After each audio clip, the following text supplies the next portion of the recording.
Bienvenue dans ce 4e épisode de For Good, l'émission dédiée à la transformation de votre entreprise. Un rendez-vous résolument concret grâce au partage d'expériences de pionniers du business à impact. Comme à chaque fois, j'ai à mes côtés Thomas Brezard. Hello Thomas. Salut Alix. Tu es le directeur perma-entreprise de Norcis, également le coprésident du mouvement Bicorp en France.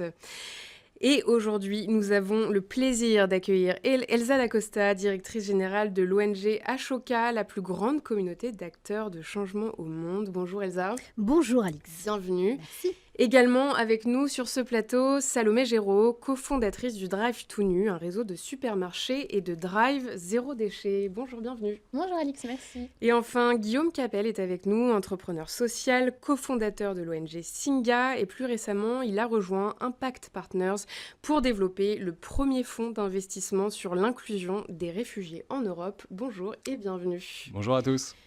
Bonjour à tous les trois et merci d'avoir répondu présent. L'entrepreneuriat social peut-il devenir la norme de demain? S'il en a le potentiel, ce changement dépend de plusieurs facteurs et doit prendre en compte un panel de défis, qu'ils soient économiques, humains ou encore juridiques. C'est le thème de cette émission et avec nos invités, nous tâcherons d'apporter quelques pistes de réflexion. Dans cet épisode, vous retrouverez bien sûr notre séquence top et flop, 2 exemples d'entreprises sociales pour illustrer le potentiel et les défis de ce secteur. Et puis, vous ne repartirez pas sans solution puisqu'il y aura, comme à chaque fois, notre séquence Good to Know for Good. C'est parti.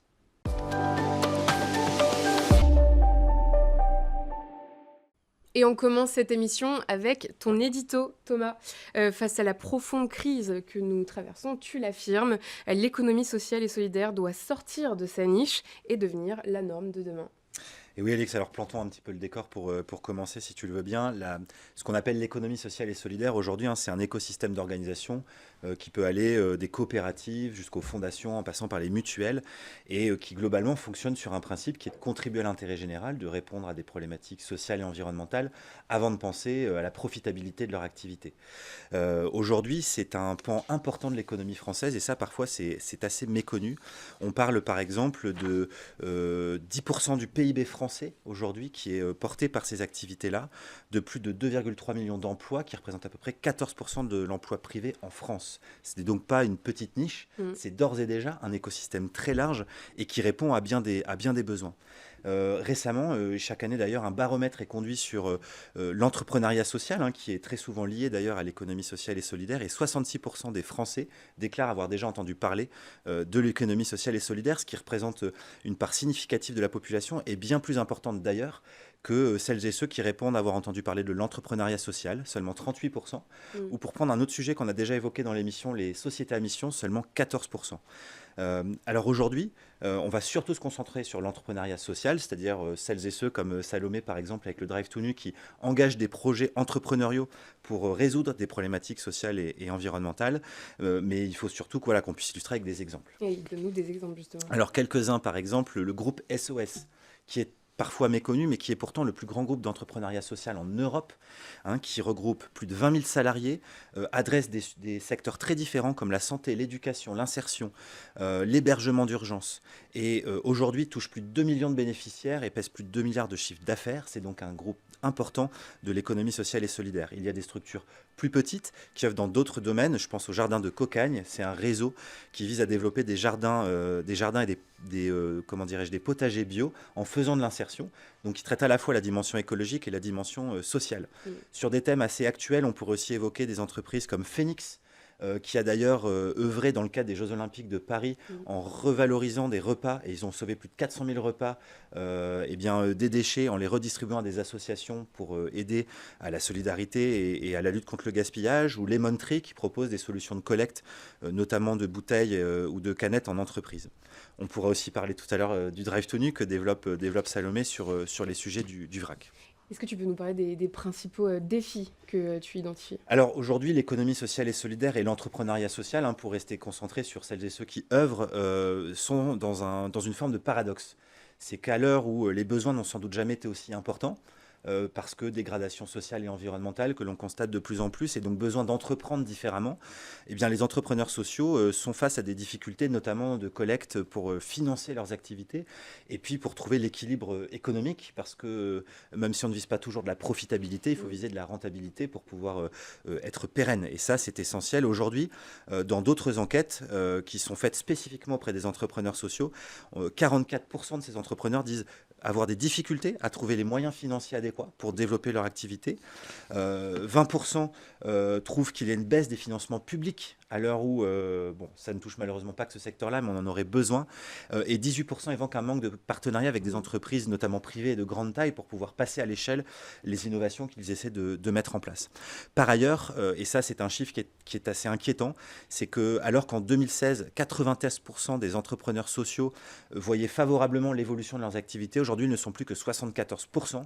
On peut voir une forme de pessimisme donc sur les perspectives qui s'ouvrent à l'économie sociale et solidaire. Et des perspectives plus optimistes? Alors oui, d'autres qui sont beaucoup plus intéressantes, et notamment dans cette période que l'on a traversée post-Jeux Olympiques, où justement il y avait des objectifs forts de mobilisation de l'écosystème des entrepreneurs sociaux pour répondre à des besoins liés à l'organisation de cet événement planétaire gigantesque. Et la bonne nouvelle, c'est que par exemple plus de 500 entreprises sociales ont pu gagner des marchés dans le cadre des Jeux Olympiques pour pouvoir servir l'ambition qui était de faire les JO les plus environnementaux ou les plus écolos, pour dire caricaturalement les choses, de l'histoire. Et bon, il y a eu plein de choses bien réussies sur ces Jeux Olympiques, je pense que ça en fait partie. Et puis des perspectives, parce que de plus en plus d'acteurs du monde économique se rendent bien compte que les enjeux sociétaux deviennent fondamentaux pour pérenniser les activités économiques. C'est pour ça que quand bien même il y a des formes de pessimisme, je pense qu'on peut encore voir positivement les choses, et c'est ce dont on va essayer de débattre aujourd'hui. Et merci Thomas. Et je vous propose qu'on fasse un rapide tour de table et que chacun partage un enjeu clé quant à l'avenir de l'entrepreneuriat social. Qui veut commencer, Salomé ? Oui, avec plaisir. Donc, moi, je suis la cofondatrice donc, du Drive To Nu, qui est un réseau de supermarchés et de drive zéro déchet. Nous, on a commencé l'aventure en 2018 et c'est vrai que ça s'est assez rapidement répliqué, puisqu'aujourd'hui, on a 11 points de vente donc, à Toulouse, à Lille et à Bordeaux. Et l'un des enjeux principaux, effectivement, Thomas, tu en parlais, il y a la question du financement quand même.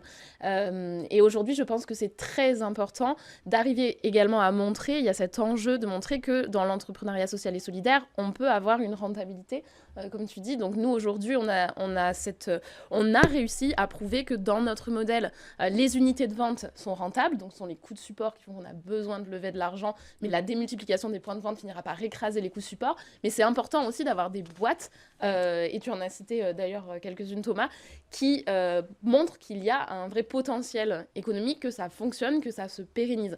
Et donc nous, on a cet enjeu du financement, bien évidemment, de trouver les bons investisseurs, les bonnes personnes qui veulent nous suivre pour démultiplier le modèle maintenant plus rapidement, parce que c'est vrai qu'il y a quand même une petite forme d'urgence écologique en tout cas, et sociale aussi. Et puis il y a cette question aussi de la valorisation de l'impact de ce qu'on fait. Aujourd'hui, c'est très peu standardisé en termes d'impact. Il y a quelques approches de coût évité. Il faudrait qu'on ait quelque chose qui soit plus institutionnalisé, plus standardisé, et qui permette ensuite aux politiques publiques d'avoir des critères pour pouvoir accompagner nos entreprises, pour pouvoir leur permettre de mieux se répliquer, de mieux se développer, et accompagner celles qui existent déjà et favoriser l'émergence de nouveaux modèles. Elsa, Guillaume ?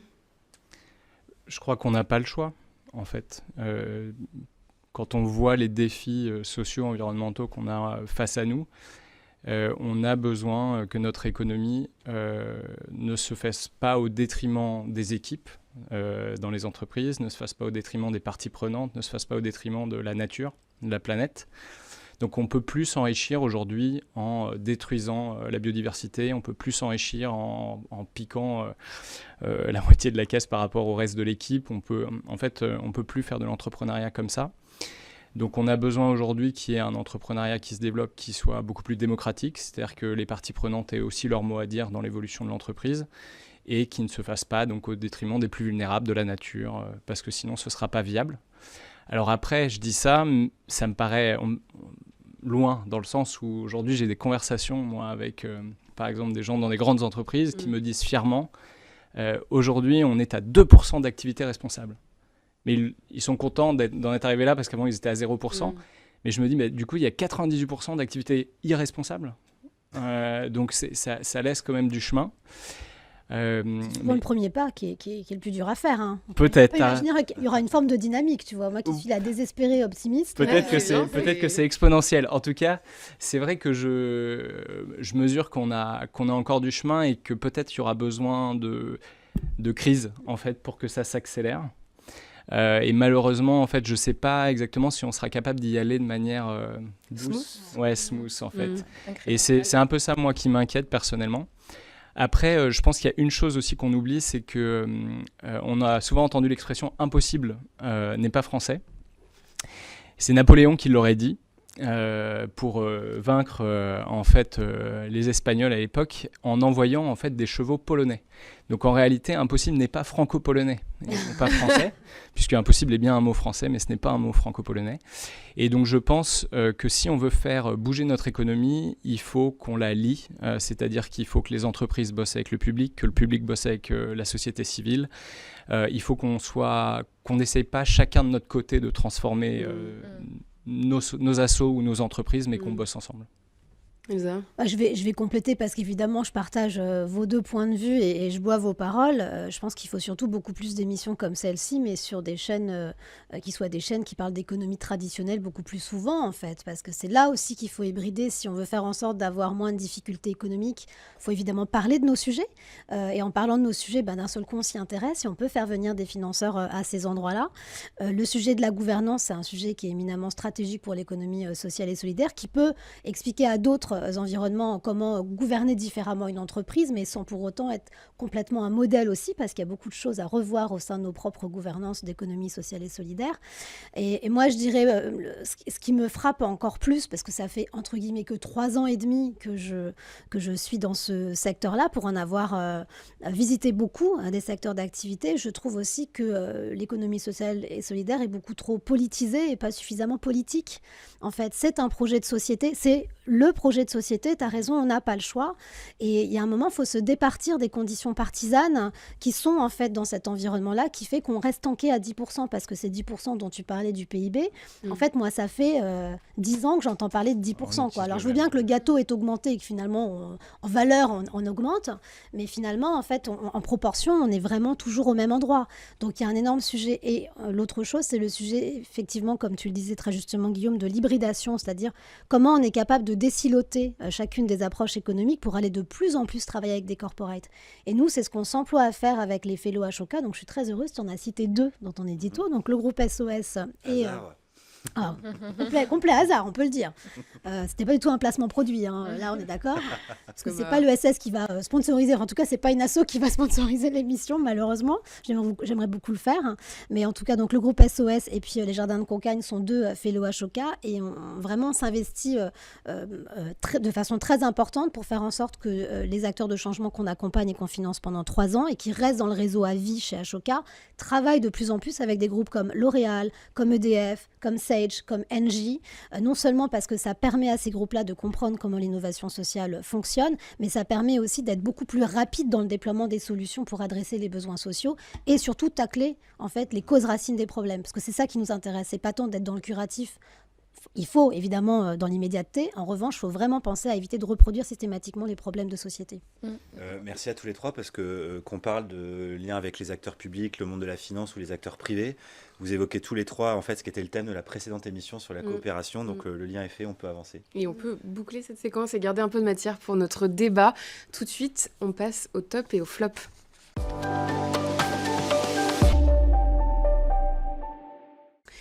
Et c'est Elsa qui s'y colle. Vous nous parlez d'une même organisation qui a un top et un flop.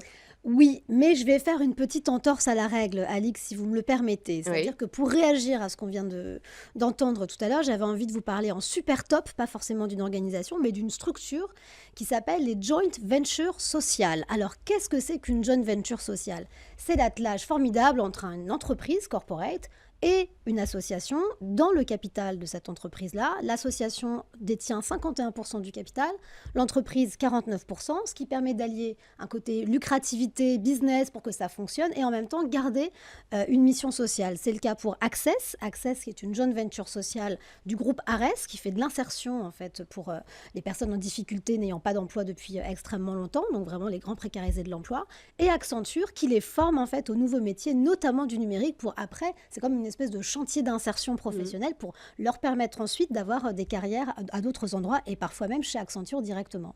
Donc je trouve que c'est vraiment un modèle qui intéresse, je ne sais pas ce que vous en pensez tous les deux, de voir à quel point on est même capable d'hybrider au sein des statuts en fait, d'une entreprise, de mettre quelque part le meilleur des deux mondes pour le bien commun. Est-ce que vous voulez réagir là-dessus et après on passera à Mais vos devoirs maison. mes devoirs de vacances, bien sûr, bien sûr. Je me lance. Je t'en prie. Moi, je trouve que c'est une super idée. En fait, on a même essayé de faire ça à plusieurs reprises. Et en fait, on n'a jamais abouti. Je pense que c'est en partie lié... c'est un peu notre faute dans le sens où souvent on met l'humilité au mauvais endroit. Les entrepreneurs sociaux, on a tendance à se présenter en fait comme des gens qui font simplement des choses simplement, etc. Alors que parfois on est pionnier dans un secteur, on est en train de changer complètement, de révolutionner en fait un domaine d'activité. Et en fait en face, on a des gens qui passent leur vie à vendre leurs expertises, leurs compétences, et qui sont bien plus forts à dire « nous, on est les leaders de tel ou tel domaine ». Et donc dans cette relation, en fait, parfois tu te fais complètement écraser. Quand tu es... En fait, j'ai l'impression qu'il y a... L'économie classique, c'est « je te vends ce que tu veux ». Et l'économie sociale, c'est plutôt « je prépare des choses dont vous avez besoin ». Et en fait, il manque un peu entre les deux quelqu'un qui facilite et qui rend juste la relation. Mais sinon, je pense que c'est une bonne idée. Simplement, nous, on a du mal à valoriser réellement ce qu'on fait. J'entends. Salomé, tu avais un commentaire ? Oui, mais je trouve que en fait c'est une excellente idée, mais après dans la mise en œuvre très concrètement, c'est pas toujours évident parce que c'est vrai qu'on est aussi très vite pris dans nos activités respectives qu'on a en tant qu'entrepreneurs sociaux. Enfin moi je dis souvent l'entrepreneuriat social, c'est pas l'autoroute de l'entrepreneuriat, c'est quand même la départementale. Enfin on se simplifie pas la vie quand même. Voir la communale. Voilà, enfin chemin vicinal. Oui, voilà, voir la piste. Donc à vélo. À vélo, voilà, sur les mains en arrière. Sans roue. Non mais c'est vrai qu'il y a on est déjà aussi des fois tellement concentré juste à faire vivre économiquement notre propre modèle et à prouver que ça peut marcher, que ça peut fonctionner, que la réflexion plus globale qu'il peut y avoir, enfin nous il y a tout un tas de choses auxquelles on réfléchit en termes de gouvernance, ce modèle dont tu parles est très intéressant, mais dans l'opérationnel quotidien, nous on est sur un métier très concrètement, c'est la distribution, on est face à des géants, c'est très concurrentiel, c'est un métier de centimier, c'est la grande distribution, c'est très faible marge, on peut pas se rater et on a besoin d'avoir un professionnalisme qui soit au cordeau. Et donc, c'est pas toujours facile de trouver, et même avec beaucoup de volonté, on essaye déjà d'être garant de tous les indicateurs extra-financiers qu'on suit et qui doivent servir le business de toute façon. Donc, parce que c'est bien ça le cœur de ce qu'on fait en fait, c'est d'avoir l'impact qui est au cœur du truc, faisant que quand on fait grandir notre chiffre d'affaires, finalement l'impact naturellement grandit avec la boîte, avec le chiffre. Mais du coup, c'est difficile par moment de trouver dans la réalité concrète du terrain des entrepreneurs qui démarrent en tout cas. Après, quand on arrive à un certain stade, je pense que c'est merveilleux d'arriver à pouvoir le mettre en place. Nous, on a souvent la réflexion et souvent on manque de temps d'implémentation et d'air pour l'implémenter. Est-ce qu'il y a des modèles, enfin, je veux dire, parce qu'au final, je pense que ça peut intéresser beaucoup de gens de faire ça, mais est-ce qu'on a des exemples aujourd'hui d'entreprises qui l'ont réussi enfin de plusieurs et qu'on pourrait quelque part récupérer le modèle en fait? Ares le fait beaucoup, en fait. C'est devenu presque un modèle établi d'Ares parce que historiquement, et ça marche, effectivement, tu as raison Salomé, ça marche aussi parce que ce sont des grands groupes qui sont affectés. Vinci, c'est pareil, ils travaillent beaucoup avec Ares et ils ont développé une joint venture avec eux. Donc c'est parce que la manière de travailler avec l'associatif est devenue tellement pérenne qu'à un moment donné, ils sont interrogés de se dire, est-ce que ça peut pas quelque part devenir aussi une filiale qui va permettre d'allier le meilleur des deux mondes. Mais c'est vrai qu'il faut partir d'une base suffisamment importante qui légitime qu'on puisse consacrer du temps à créer cette business unit spécifique avec ces deux associés. Ce qui serait génial, c'est qu'ils en fassent un commun, c'est-à-dire que ce soit modélisé dans le sens lisible, compréhensible pour des acteurs comme nous et qu'on puisse en fait s'en emparer et faire la même chose, aller voir une grande entreprise et leur dire écoutez, en fait, on a ça en tête. Ouais. On le met en place, quoi. Mais je reviens sur ce que tu disais, Guillaume, que je trouve aussi hyper intéressant, c'est la question de la posture. Effectivement, quand on allie deux têtes comme ça, de mondes assez différents, parfois on peut être effectivement dans une forme d'humilité qui parfois va presque jusqu'à l'autodénigrement quand on est face à des géants comme ça. Et il y a ce travail à faire d'accompagnement pour chacun et d'essayer de parler la même langue, parce qu'il y a une langue business et une langue en fait de l'innovation sociale et du bien commun un peu plus, même si aujourd'hui beaucoup d'entreprises s'interrogent sur leur responsabilité presque démocratique aujourd'hui face aux enjeux. Mais oui, ça, il y a un vrai sujet d'accompagnement de ces entités-là. Mais je vais revenir sur mes... Oui, Alix, j'ai bien compris, je voyais vos yeux, je me suis dit, il faut que j'aille sur mes... Il faut garder un peu de temps pour... Bien sûr, bien sûr. Alors, j'ai deux exemples. Le premier, c'est celui de Diane Dupré-Latour, qui est donc la présidente des Petites Cantines, super belle association que je vois que vous opinez tous du chef. Ah oui. Vous connaissez bien les Testé, Petites approuvé. Cantines. Bah oui, et Diane. Donc les Petites Cantines, voilà, c'est une association qui permet de retisser du lien dans un quartier et de faire venir des gens pour déjeuner le midi, quelles que soient en fait leurs conditions sociales. Donc ça permet de mixer en fait tout un tas de personnes et de cuisiner ensemble, de travailler aussi le repas du midi, et d'autres viennent. Donc ça, c'est vraiment un fabricant, un tisseur de liens sociaux, en plus très présent à Lyon, donc ville des tisserands, de la soie. Donc on est vraiment sur du soyeux quand on tisse ce lien. Diane a publié récemment aux éditions Actes Sud un super ouvrage qui raconte justement la manière dont elle a tissé ce lien social au travers de son propre parcours à elle, et elle montre l'importance de ce à quoi on doit donner de la valeur, et pas de la valeur de PIB uniquement, mais vraiment de la valeur invisible et qui est essentielle en fait pour les yeux, comme le disait Le Petit Prince et Saint-Exupéry. Donc ça, pour moi, c'est un super flop de voir, on parlait de récit tout à l'heure, de voir comment un entrepreneur social est capable d'apporter de la matière, vraiment de la matière philosophique, de la matière sensible en fait, pour penser les modèles économiques de demain et remettre un peu l'église au milieu du village. Le flop pour Diane, parce que j'ai voulu regarder aussi le côté, évidemment, donc alors le flop vraiment, parce que c'est comme ça qu'on appelle la rubrique, hein, mais bon, dire le petit écueil dans lequel il ne faudrait pas tomber, pour le dire politiquement, de façon politiquement correcte, c'est qu'aujourd'hui, et c'est le cas de beaucoup d'entrepreneurs sociaux qu'on accompagne chez Ashoka, se pose la question de la transmission. Parce que, on l'a bien compris, tu le disais tout à l'heure, ce n'est pas une route tranquille. L'entrepreneuriat social, c'est extrêmement exigeant psychologiquement, exigeant physiquement, exigeant dans le fait de battre en brèche ses doutes constants. Donc, il se peut qu'on ait envie de raccrocher les gants à un moment donné, ou en tout cas de prendre une distance par rapport à son propre rôle d'instigateur et d'opérationnel. Et se pose la question de la transmission, parce que finalement, ces sujets-là, c'est très intuitif personnel. Et quand on va voir un financeur, ou quand on est dans une émission de télévision, on parle en son jeu, et on est à l'origine, on est le fondateur. Donc comment on fait? Quelles sont les bonnes questions à se poser aujourd'hui pour transmettre les clés du camion? Alors Diane est toujours évidemment présidente des Petites Cantines, mais elle réfléchit à avoir un rôle avec plus de hauteur. Donc à qui passer les clés des prochaines Petites Cantines très opérationnelles, pour que cette traction, cette philosophie qui est présente dans son livre soit constamment en fait dans l'ADN même des Petites Cantines. Et ça, c'est valable pour Diane, mais c'est aussi valable pour d'autres entrepreneurs chez nous. Je pense à Anne Charpie de Voisin Malin, qui s'interroge aussi. Je pense aussi à Mathieu Dardaillon, que vous connaissez bien, qui lui a transmis quelque part aussi Ticket for Change à Joséphine. Mathieu qui sera là sur la prochaine. Oh encore un fellow Ashoka, mais c'est formidable cette émission, on adore. Ashoka est vraiment partout, je ne le savais voilà, pas. même avec Guillaume quand même, parce que Singa fellow Ashoka, donc voilà. Est-ce qu'il y en a qui n'ont pas fait Ashoka Moi Oui, mais après, c'est une question de modèle économique, puisqu'on regarde les associations plus que les modèles lucratifs. Donc voilà, ça c'est pour Diane. Sur ce sujet de la transmission, il est vraiment important, d'autant plus que moi j'ai coutume de dire qu'un leadership durable, c'est un leadership éphémère. C'est-à-dire qu'il faut tout de suite, quand on monte sa structure, penser à la manière, surtout quand on est sur du bien commun et une transformation sociétale en fait, parce qu'on sait bien que les changements de système, ça ne dure pas 5 minutes, il faut parfois une génération, voire 30 ans en fait, même plus, pour pouvoir y arriver. Donc il faut qu'on soit capable de se dire qu'on est le maillon d'une chaîne.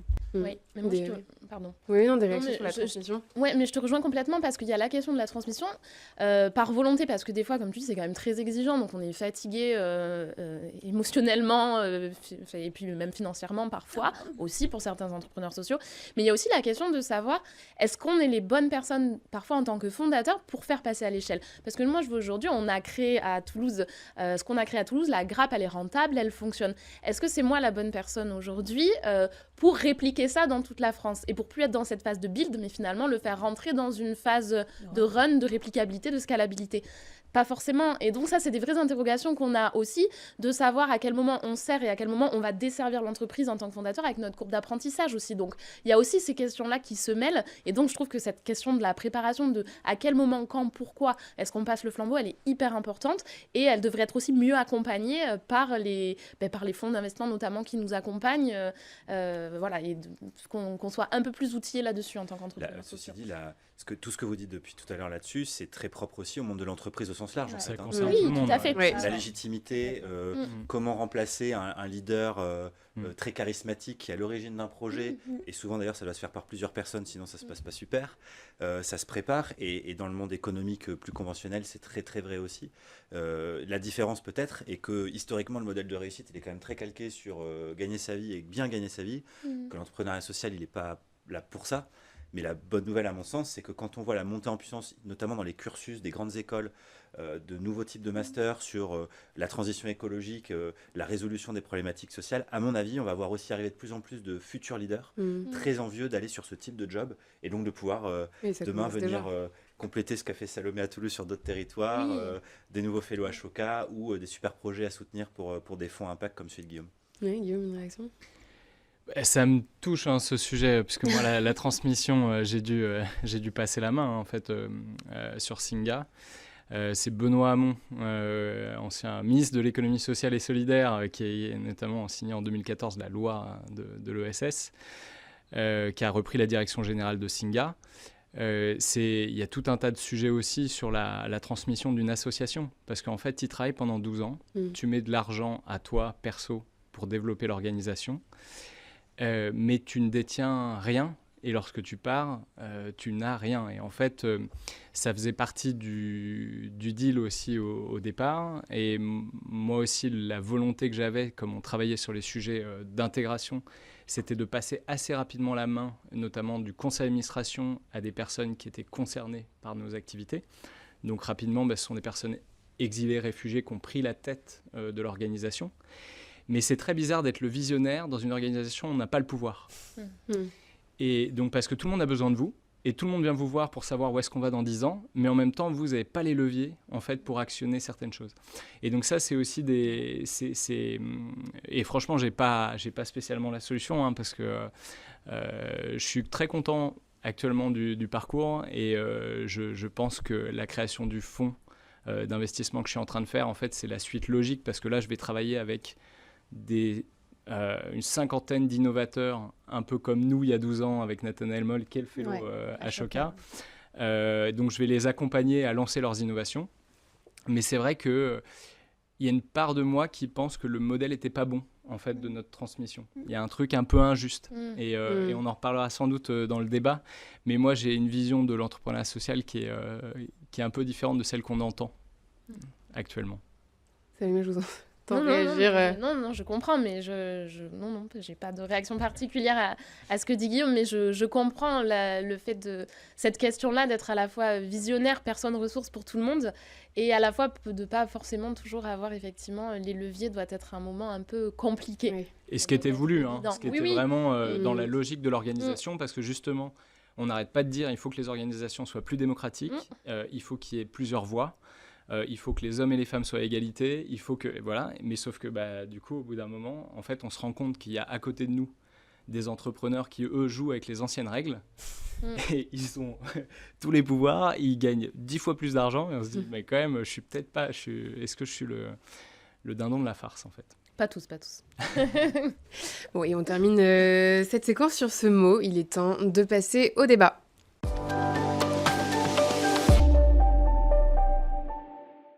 Place à la discussion, l'entrepreneuriat social continue de se mettre au service de l'intérêt général. Il peine néanmoins à trouver son équilibre pour pérenniser des services pourtant essentiels.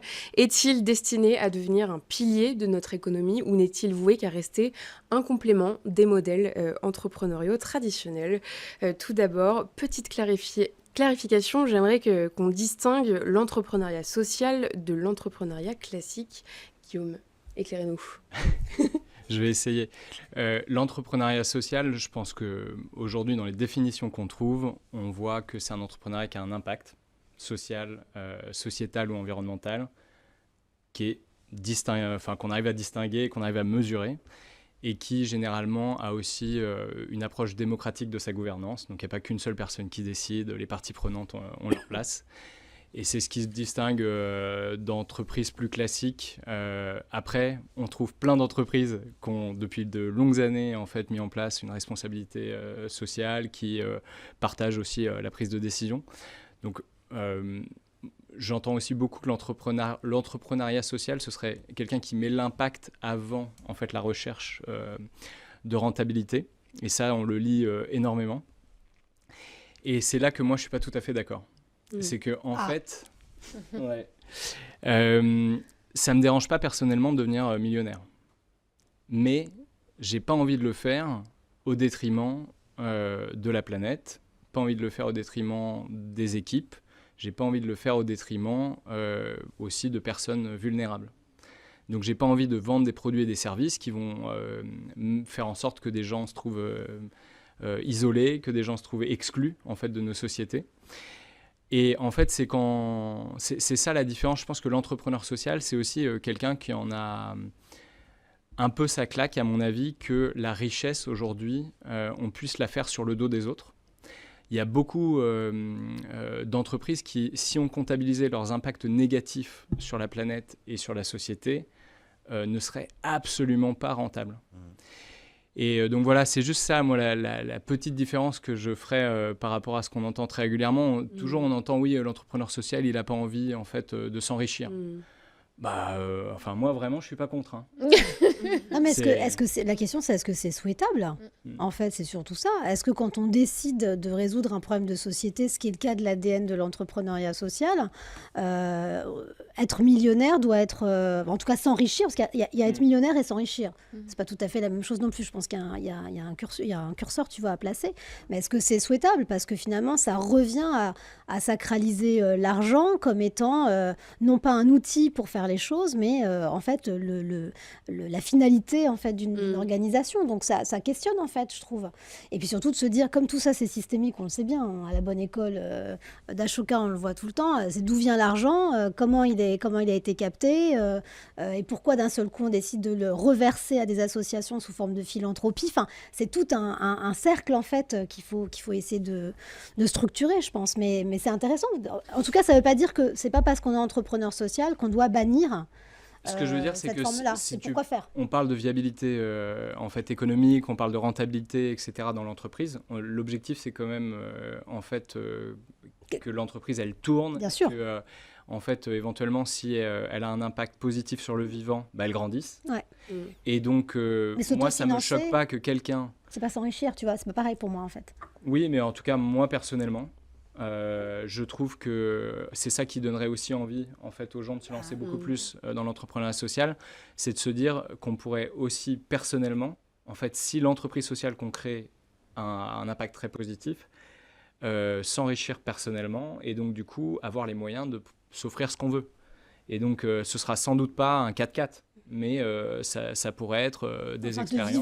De vivre plus décemment qu'actuellement, quoi. C'est surtout ça. Oui, parce que je pense qu'aussi ça part du fait qu'aujourd'hui, entrepreneur social, il faut quand même se rendre compte qu'en moyenne, tu n'es pas très bien rémunéré. Non, ça c'est sûr. Donc je pense que c'est aussi peut-être de là que moi, je démarre mon curseur. Bien sûr. Ouais, moi, je suis complètement d'accord avec ce que vous dites tous les deux d'ailleurs, mais Je pense qu'il y a quelque chose au milieu qui est finalement que ton driver principal, ça peut pas être l'argent finalement quand tu es entrepreneur social, même si tu n'es pas contre l'idée de t'enrichir, tout simplement parce que ça prend tellement de temps, tellement d'énergie, que c'est tellement compliqué, qu'en fait, si tu n'as pas un sens très profond du pourquoi tu fais ce que tu fais, tu tiens pas la longueur en fait. Donc ça peut pas, le driver peut pas être l'argent. Après effectivement, je suis d'accord sur le fait qu'il y a une espèce de tabou autour de la question de l'argent dans le milieu de l'économie sociale et solidaire qui aujourd'hui cause de vrais problèmes. C'est vrai que nous par exemple, on nous reproche constamment d'être une SAS. Nous on est dans la grande distribution et alors au tout début, maintenant ça s'est bien acculturé parce qu'on a beaucoup travaillé en équipe en termes de culture, mais au début dès qu'on parlait de performance qui est autre que de la performance extra-financière, c'était très compliqué. Donc voilà, c'est aussi quelque chose auquel il a fallu énormément acculturer les équipes, la culture très clairement du chiffre, de la performance, des résultats. Et c'est aussi ce qui fait qu'on arrive à pérenniser la boîte pour qu'elle soit rentable. Voilà. Après, la question, c'est pas l'argent, c'est comment effectivement on utilise l'argent derrière et comment on le réinvestit.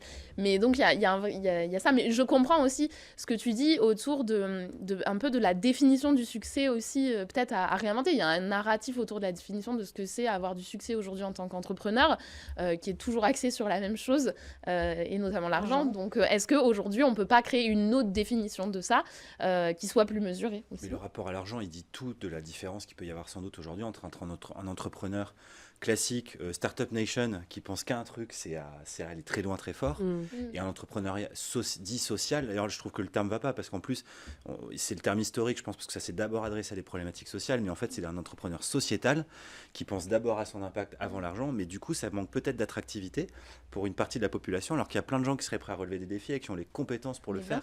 Donc, il faut absolument qu'on arrive à déconstruire ce truc-là. Mais c'est lié, en fait. C'est lié aussi, on revient sur le côté performance économique. Je veux dire, les salaires dans l'entrepreneuriat social sont extrêmement liés, en fait, à la lucrativité ou pas, en tout cas la rentabilité ou pas de ces organisations-là.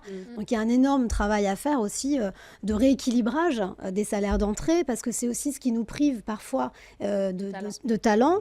C'est aussi ce qui fait qu'il y a une fuite de cerveau quand on a parfois des salariés dans les organisations qui sont usés aussi par ces rythmes, parce qu'on parle du salaire à la fin du mois, mais il y a aussi l'investissement en temps, en fait, parce qu'on va jouer sur des cordes sensibles très fortes, en fait, quand on est dans l'innovation sociale fortement.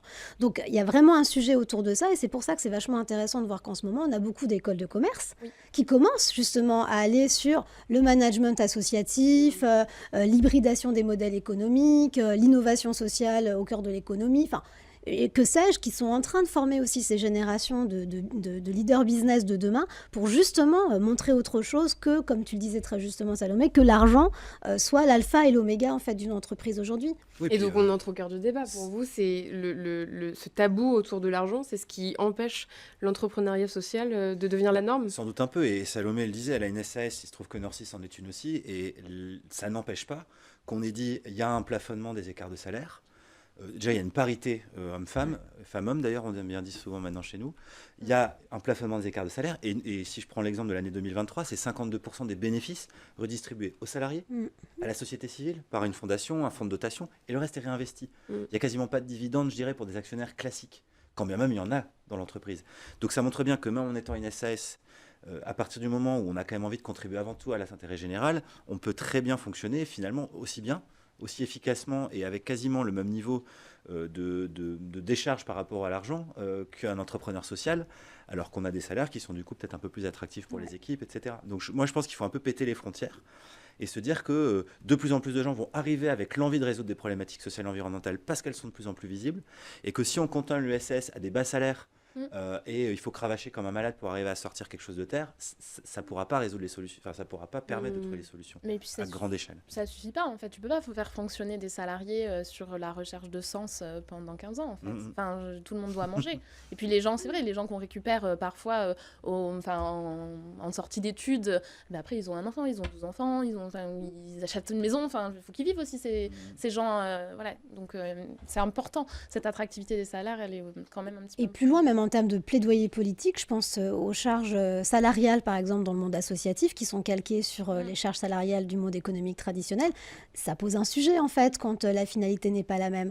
Donc, il y a certainement, quand tu dis qu'il faut péter les frontières, casser, etc., je pense que tu as archi raison. Il faut aussi le faire au sein même de l'innovation sociale, parce que souvent, on se dit il faut adapter plutôt le monde de l'entreprise, aller chercher de ce côté-là, parce qu'on a l'impression que c'est plus massif. Mais je crois aussi qu'il faut peut-être revisiter la manière dont on s'est structuré, surtout sur le champ associatif aujourd'hui, au regard en fait des enjeux qui nous traversent, quoi. Dans le secteur ESS, aucun dividende n'est possible pour des personnes qui auraient pris le risque d'investir au départ. Tu évoquais Sylvia Guillaume, et c'est peut-être là d'ailleurs qu'il y a un sujet, c'est que dans le cadre même de la loi, on ne peut pas récompenser la prise de risque d'un individu, qu'il soit lui-même le porteur ou le financeur du projet. Et ça, à mon avis, c'est un des écueils sur lesquels il faudrait peut-être travailler, mais je sais que les gens qui portent le secteur ESS sont vent debout contre cette idée. Non, mais si tu peux pas le rétribuer, au moins que tu puisses gagner mieux ta vie que ce que tu gagnes aujourd'hui, notamment en limitant les charges salariales. Où tu vois, il y a d'autres mécanismes en fait intelligents. C'est une histoire de, tu sais, les vases communicants, quoi. Pour avoir, parce que ce que tu dis en creux, c'est ça, c'est s'enrichir, mais pour vivre mieux, et puis capitaliser sur le fruit de son travail aussi. Quand on a donné comme ça corps et âme, qu'on a transpiré sang et eau, comme dirait Churchill à chaque fois, et ben on a peut-être envie aussi d'avoir une forme de rétribution qui existe. Donc, est-ce que ça doit être au sein de l'organisation? Est-ce que l'État doit penser à des mécanismes de ce type-là? Ou à l'aune de la mesure d'impact, on est capable de donner une espèce de prime, en fait. Ça peut être ça aussi, parce que quelque part, c'est des politiques publiques, ce qu'on est en train de faire. On a une délégation de l'État, donc on peut imaginer, enfin, on peut créer des choses, quoi. Mais il faudrait pour ça... Pardon. Non, vas-y, je t'en prie, après j'irai. Je trouve qu'il faudrait pour ça que que l'évaluation de l'impact, en fait, soit à minima standardisée, parce qu'aujourd'hui, on n'est pas capable, en fait, de standardiser ça dans l'économie sociale et solidaire. C'est un vrai sujet, et ça amène au fait que demander des politiques publiques, sur quels critères, comment, je trouve que c'est dommage. Et de la même façon, je trouve qu'il y a des politiques d'incitation politiques publiques d'incitation qui sont mises en place de la part de l'État pour les entreprises innovantes d'un point de vue technologique. Il devrait y avoir des mêmes mécanismes facilitants qui soient mis en place pour les entreprises innovantes socialement et bonifier encore plus à l'aune de l'impact dont elles sont capables. La mesure de l'impact, mais une réaction d'abord, Guillaume. Oui, en fait, je suis en train de réfléchir là à ce qui pourrait vraiment faire évoluer ça, parce qu'en fait, la question de départ, c'est comment en fait on le normalise.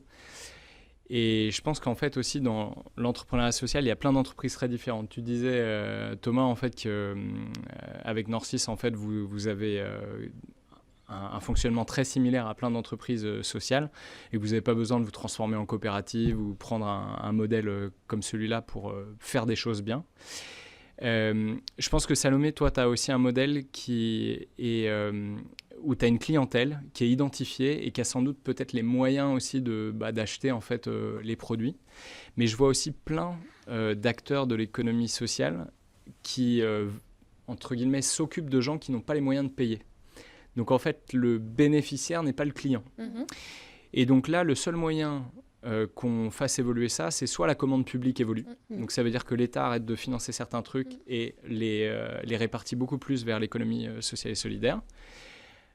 Soit, et c'est là qu'on rentre dans le truc des mentalités et que moi je voulais un peu aborder là au début de la séquence, c'est de dire il faut qu'on revalorise dans nos sociétés certaines choses qui aujourd'hui on estime qu'elles sont normales, justement, mais en fait, elles ont une valeur financière qui n'est pas comptabilisée. Et c'est pour ça que je vous dis, ça ne me dérangerait pas d'être riche, parce que j'estime qu'aujourd'hui, je crée de la valeur qui n'est pas comptabilisée. Et je dis moi, mais je veux dire beaucoup d'organisations. C'est pas juste moi. Ça a l'air de très difficile. Mais du coup, tout ça pour dire que ces mentalités-là, par contre, elles vont mettre... je pense qu'il faut les faire évoluer parce que ça passera par l'éducation. Et ça, d'ailleurs, c'est un des retours. J'ai fait une demande sur LinkedIn avant de venir à l'émission, comment on fait évoluer les choses. Et l'un des premiers retours que j'ai eu, en fait, c'est éduquer. Éduquer dès l'école, éduquer à l'université. Je sais que ça te tient beaucoup à cœur avec Ashoka. Et que c'est aussi... Mais ça, c'est du long terme, ça va prendre beaucoup de temps. Et le levier qui me paraît le plus actionnable à court terme, c'est quand même cette commande publique, en fait. Et donc, du coup, c'est quand même aussi que l'État, en fait, fasse bouger les choses.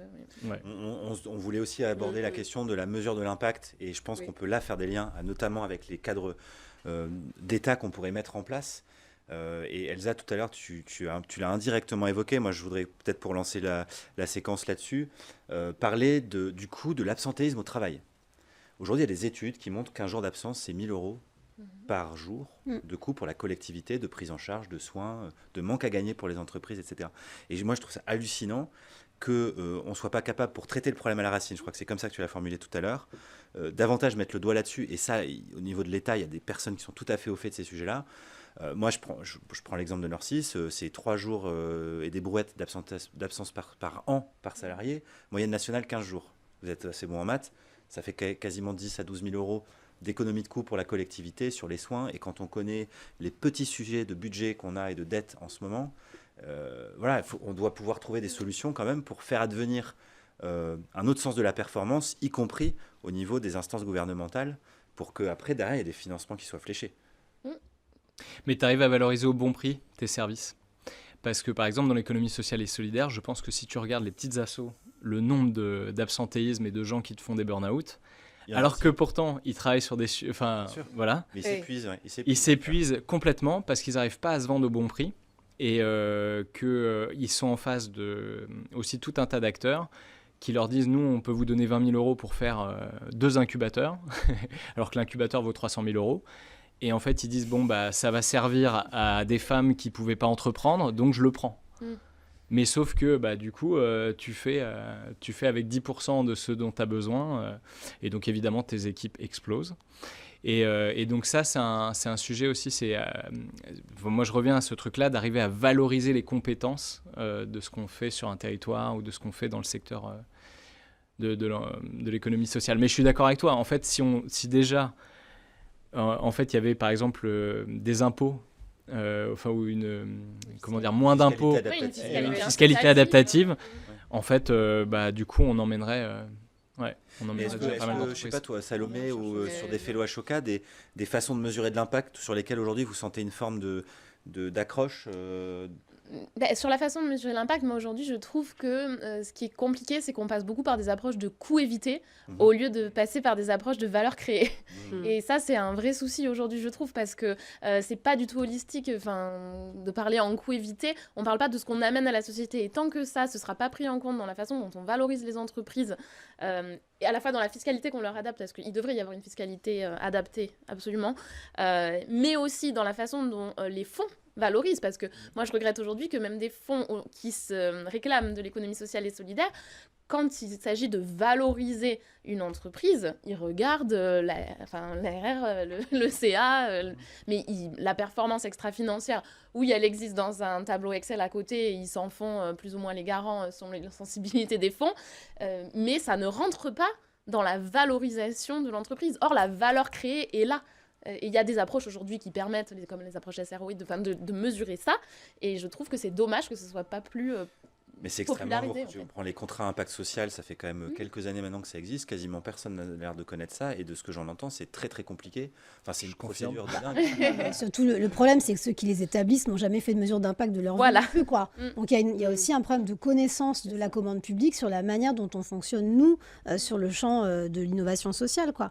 Mais la mesure d'impact, c'est sûr qu'on parle beaucoup de coûts évités, mais je reviens sur ce que disait Guillaume tout à l'heure, parce qu'en fait, ce qui a de la valeur aujourd'hui est difficilement mesurable et quantifiable, en fait. Quand on parle de mesurer le lien social, je reviens sur Diane tout à l'heure, c'est quoi la mesure du lien social? Et puis en plus, il faudrait faire des études longitudinales, parce que c'est pas parce que quelqu'un te dit « vous avez changé ma vie » qu'en fait, 6 mois après, on va encore la changer. Donc il y a vraiment un travail à faire sur aussi une forme de confiance, a priori, sur le terrain de l'économie sociale et solidaire quand on a des financeurs. Et moi, j'ai envie de responsabiliser aussi les financeurs, que ce soit les philanthropes ou les entreprises avec lesquelles on peut faire des partenariats, d'exiger dans le cadre justement de ces financements-là auprès notamment des associations, que la mesure d'impact fasse partie intégrante du projet et qu'on ne soit pas obligé, une fois que le projet est terminé, de se poser la question de la mesure d'impact quand c'est trop tard, quand on a besoin d'aller chercher de l'argent à nouveau. Donc ça, c'est un vrai sujet. Et le sujet vraiment basique, mais à mon avis, le diable se cache quand même souvent dans les détails, c'est qu'il y a une confusion monstrueuse entre ce qu'est un rapport d'impact et un rapport d'activité, en fait. Moi, je l'ai vu un nombre de fois pas possible. On me dit « j'ai touché tant de personnes ». Oui, mais enfin, toucher X personnes dans le cadre d'une livraison d'un programme ne me donne aucune indication sur la performance, je dirais même, alors performance maintenant c'est un peu vulgaire, etc. Non, efficience du programme en question. Donc il y a une culture vraiment à mettre en place là-dessus. Et puis parfois se dire que les choses essentielles, on est OK de ne pas les mesurer et on fait confiance aux entrepreneurs qui depuis 5 ans, 6 ans, 10 ans, 15 ans font le même métier et sont là en train en fait de remplacer l'État à certains endroits. Et je ne dis pas que c'est la faute de l'État, c'est pas bien, c'est que l'État ne peut pas non plus tout faire et je trouve ça très bien qu'il y ait d'autres corps de métier qui s'en occupent. En revanche, il faut les regarder avec beaucoup plus souvent les yeux de chimène que des yeux de défiance. Et vous le savez, c'est une émission 100% pratique et c'est bientôt la fin de ce débat. Non, c'est pas possible ça, Alice. J'aimerais qu'on n'a pas termine par un petit tour de table. Quel conseil donneriez-vous à quelqu'un qui veut se lancer dans ce domaine ? D'aller voir Guillaume. Et Elsa et Salomé. Ah, c'était une vraie question. C'est une vraie question. Ah, c'était pas une vraie réponse. Non, mais je plaisante. C'est une vraie un question effet de manche. Ah, c'est dur ça. Il s'agit pour notre audience de repartir avec des conseils, des outils. Moi, je pense, à la lumière de beaucoup de choses qu'on a pu se dire là, c'est évidemment, c'est formidable d'être animé par une mission sociétale, mais surtout pas occulter le caractère entrepreneurial, y compris économique. Si on veut se lancer aujourd'hui, une asso qui se lance sans penser à comment elle va développer des produits, étant peut-être un gros mot, mais des programmes qui se vendent soit par le biais de financement, mécénat, mais en tout cas qui sont pensés comme des produits et qui se vendent. Je pense que c'est un écueil qu'il faut réussir à éviter parce que derrière, si on fait que chasser du financement public, etc., et ça c'est tous les retours qu'on a, nous, de toutes les assos qu'on soutient, etc., ça devient de plus en plus compliqué. Oui, d'autant plus, Thomas, si je peux me permettre, c'est qu'au regard du paysage politique qui évolue vitesse grand V, la contraction des financements publics va être évidente.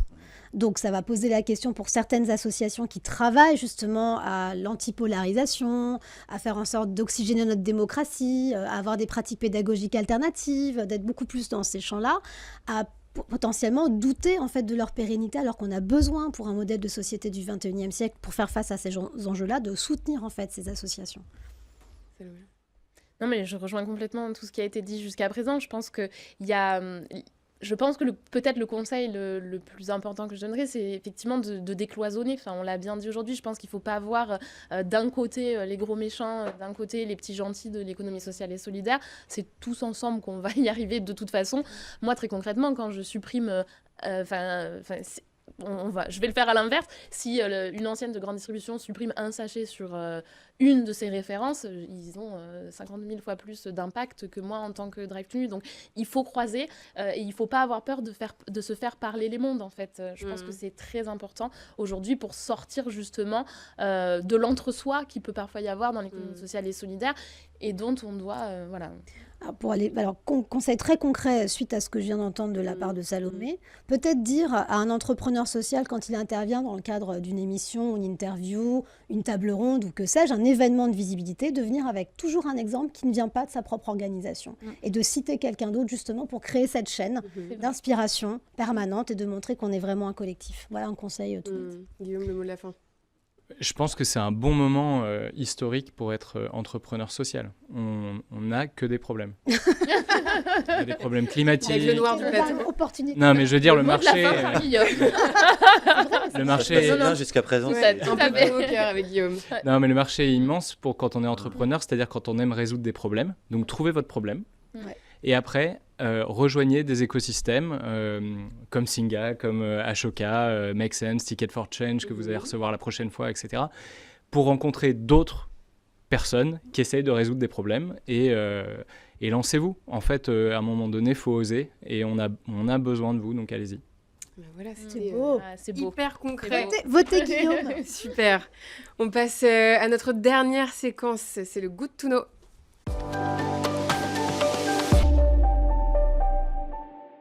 Et on approche de la fin de cette émission. Il nous reste juste un peu de temps pour faire un focus sur un outil. C'est notre Good to Know. Et aujourd'hui, Guillaume, vous nous parlez d'un outil d'audit de l'inclusion en entreprise. Tout à fait. On a créé un outil avec Singa pour mesurer en fait dans les entreprises à quel point elles sont inclusives depuis le recrutement jusqu'aux pratiques qu'elles peuvent avoir en interne. Jusqu'à la fabrication de produits, de services. Est-ce qu'ils sont dédiés à des publics particuliers? Est-ce qu'ils sont accessibles? Et c'est important parce qu'aujourd'hui, on fait des audits financiers, on fait des audits juridiques, on fait des audits techniques.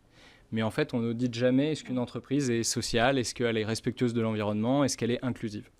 Et donc, nous, on l'a fait très spécifiquement au départ avec Singa pour l'investissement dans un certain nombre d'entreprises en Europe. Mais ça peut servir à n'importe quelle entreprise aujourd'hui en France, des petits, des grands groupes. Et j'espère aussi que ces outils vont se développer parce que ce n'est pas forcément des outils de certification, de label, c'est plutôt des outils aussi pour que l'entreprise arrive à mieux s'évaluer et qu'elle avance en fait sur le chemin de l'entreprise sociale. Ce qui devrait être le cœur finalement au départ de l'évaluation d'impact. On est censé au départ faire ça pour s'améliorer soi au sein de l'entreprise et pas forcément pour le valoriser à l'externe. C'est marrant parce que dans le cadre d'un programme qu'on a mené avec les jeunesses pour réfléchir à qu'est-ce que c'est que réussir ensemble au XXIe siècle, une des mesures qui est ressortie, donc ça va un peu dans ce que tu disais Guillaume, c'était de créer un sociétoscore, un peu à l'image du Nutri-Score, mais pour mesurer justement la manière dont une entreprise se mettait au diapason de tous ces critères. Donc, et c'est des jeunes de 16 à 24 ans qui ont décidé de monter ça et ça les aidait potentiellement à décider d'aller travailler dans telle ou telle entreprise en fonction de son A, B, C, de son petit score, sociétoscore. On a un index égalité qui pourrait peut-être être extrapolé ou en tout cas transformé dans cette perspective d'inclusion aussi. Et la seule chose que je dirais, c'est que j'ajouterais à ça, c'est que parfois on parle de ces outils, ils sont vraiment très intéressants pour les entreprises, mais pour les entreprises qui sont grandes. Moi, je connais aussi beaucoup d'artisans, de petits entrepreneurs, de TPE, et on leur demande parfois des exigences de dingue sur les sujets environnementaux ou sociétaux. Et en fait, ils font juste tourner leur boutique, parfois tout seuls ou à 2 ou 3 personnes. Et en fait, on ne peut pas leur demander la même comptabilité ou les mêmes exigences en fait, sur cette mesure d'impact parce qu'en fait, ils n'ont juste pas la capacité de le faire. Et donc, je pense qu'il y a aussi un peu un échelonnement à faire par rapport à la taille des entreprises. À quel moment on leur demande, ça devient une ETI, hop, il y a ces exigences-là. Mais il faut que ce soit progressif, quoi. Peut-être Alix, pour conclure, tout à l'heure Guillaume terminait le débat en disant qu'on n'avait que des problèmes. Mais c'était pour faire une ouverture sur les perspectives de sujets qui peuvent être adressés. Si je prends le verre à moitié plein, on pourrait aussi conclure en disant qu'on n'a que des solutions. Il n'y a jamais eu autant de personnes qui ont envie d'entreprendre pour résoudre des problématiques sociales et environnementales. Il y a de plus en plus d'entreprises qui ont bien compris l'enjeu, que ce soit pour trouver des nouveaux salariés, pour attirer les talents, pour explorer des nouveaux modèles d'affaires. Donc ça veut dire aussi que par exemple par des JV sociales ou d'autres modèles qui sont assez innovants, on peut entreprendre différemment pour l'intérêt général. Donc allons-y. C'est beau, merci Thomas. C'est la fin de cette émission. Merci à Elsa Dacosta, directrice générale de l'ONG Ashoka, Salomé Géraud, également cofondatrice du Drive Tout Nu, Guillaume Capel, cofondateur de Singa, et puis toi Thomas bien sûr, Thomas Brozard, directeur permanent entreprise de Norcis, également le coprésident du mouvement Bicorp en France. Merci de nous avoir suivis sur Be Smart for Change. On se retrouve le mois prochain pour un nouveau numéro.